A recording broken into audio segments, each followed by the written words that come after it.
What's up, YouTube? Skater BLB3 here. I'm here today to show you guys the deck I've been playing for a little bit, and it's testing out really well with the meta right now, and I'm really liking the deck. It's I call it Hero Lives Rabbit Gladiator Beast. It's Hero Lives engine with Rescue Rabbit, and the deck is just really explosive and has a lot of plays it can make, and it's testing really well. The reason why I decided to play this because I really like Gladiator Beast, if you can see it from my past videos, and I see that Glads can still play this meta. I felt that they did. I was just waiting to see what I liked, and this is the build I came up with so far. It's still in the testing now, and I'm still working on some kinks there and there, and stuff I still want to try out. So this is not the final build. I will, when I finally get the official build, I will post it out and show you guys the final copy. So I'm not showing the extra deck, and I'm not showing the side deck. I'm just going to show you guys the main deck. So let's get into it. In this build, I am playing with 3 Test Tigers. The reason 3 is because I'm playing with the Rescue Rabbit, and I am playing with Prisma. So I really like the live plays with the Test Tiger a lot in this deck because I have a lot of options for Test Tiger. And with the Hero Lives, Test Tiger and Hero Lives is just crazy with the Test Tiger plays. And you can just do crazy combos with Test Tiger in this deck. Next, only 2 Prismas, no Shadows, because there's no room for the Shadows. And another reason why I'm not playing Shadows because I'm not focusing on the first turn shot class master leap you can make with Prisma and the Shadows play with the if you have Reborn Test Tiger, if you have the Hero Lives. So I'm just having these 2 for the plays for the Hero Lives and just go off. Next, 2 Rescue Rabbits because you only can have 2, and it's been drawing pretty consistently. So yeah, and then when you get 2 Rescue Rabbits, you grab your 3 Andals. Right now, I was thinking about I'm playing 3, but I was thinking about taking out a third and just playing 2 because there's only 2 rabbits, and the consistency of drawing 2 rabbits is really not high of getting 2, and you can just recycle your Andals back really easily in this deck. Especially with if you draw into an Andal, and you have that's the thing with the Hero Lives, you can have this in your hand and just have the Hero Lives play and just recycle Andal right back in your deck real easily. So Andal's not dead a lot if it was just the Rescue Rabbit build. And then for the standard Glads, you have your 2 Lucaris, your Bestiari, double Darius, double Equest, 1 Retiari, and 1 Murmillo. And for last of the monsters, 1 Gores. A lot of people don't see Gores coming. I always like Gores and Glads because if they heavy storm or they just get through your back row, because how the format is with Melantians and Inzectors and Chaos Dragons easily just destroy your back row. So you have the Gores always live in this type of format in Glads. So then when they attack like Gores and they weren't ready for it, and Gores can just save your life and it becomes a BB stick for you, help you get around stuff.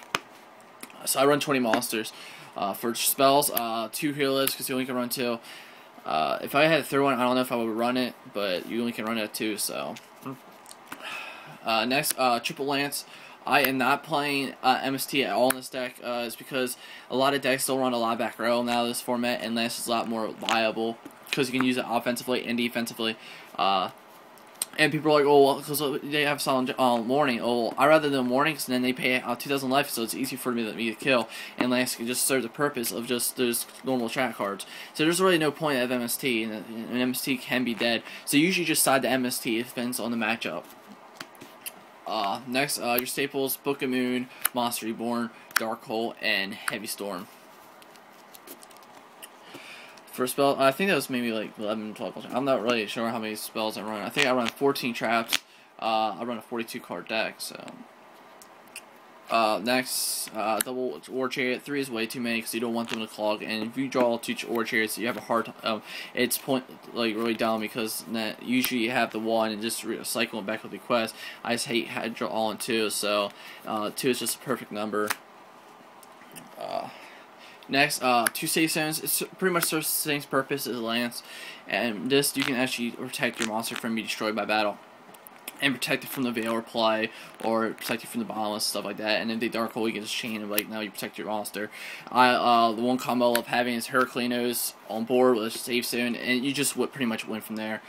Yes, I cannot attack directly with Heraclinos, but Heraclinos is not a beast stick, and it cannot be targeted, it cannot be destroyed by opponent's archives. So anyway, they're going to get rid of Heraclinos to the MST safe zone, but it's a Heraclinos effect that you just have a lockdown with safe zone, and you pretty much just win the game.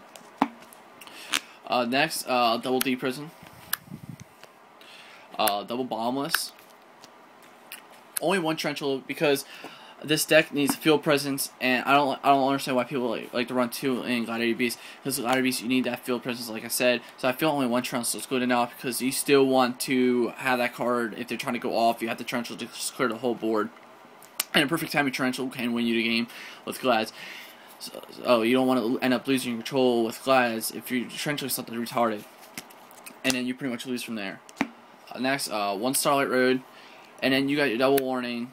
People wonder, like, well, you run hero lists, well, because you only have 2 hero lists, less chances you draw into that hero list a lot, and you pay half your life, but a lot of times you can have a live warning, or you just use hero list right, and you still have your live warnings, but you still have the run of Solemn Warning. Solemn Warning can clutch games, and especially with Gladiator Beast, it pretty much serves the purpose of your 2 missing Solemn Judgments, because when Glad's really good is when you have the triple Solemn Judgments, so you still have to run the 2 warnings, because you have to be able to stop those monster plays. Next, and then the Solemn Judgment. So this, that's the build, comment below what you guys think. The one card I was actually thinking about testing out in the deck is Executor. We were like, oh, Failers running around, oh, and stuff like that, oh, I don't like keep saying oh. The hand chats are slowly dying off. A lot of decks are not running Effect Failure, and most of the time people are signing maxis. So game 1, Executor can be really good, especially how low Beast Stick monsters are now with the Atlanteans and stuff like that, and you have Book of Moon, and you can go into a Maestro to become a Book of Moon. So Executor could be really good attack, and then you get 2/4, and then it just makes a Shockmaster play, or just make a good 4 rank exceed. And with this and safe zone, you pretty much just keep plussing off your Executor. It's just a really good card. So I'm thinking about testing this card out, see how it runs, but I don't know what I'm taking out yet. Like I said, I was thinking about taking out maybe the third handle and just putting the Executor in, because this card can be clutch, and when you gains and make a nice faster Heraclinos, or just make because ours it just puts in work. So, but the only downfall about this is it sucks drawing into this card. So I'm not, but this can be good.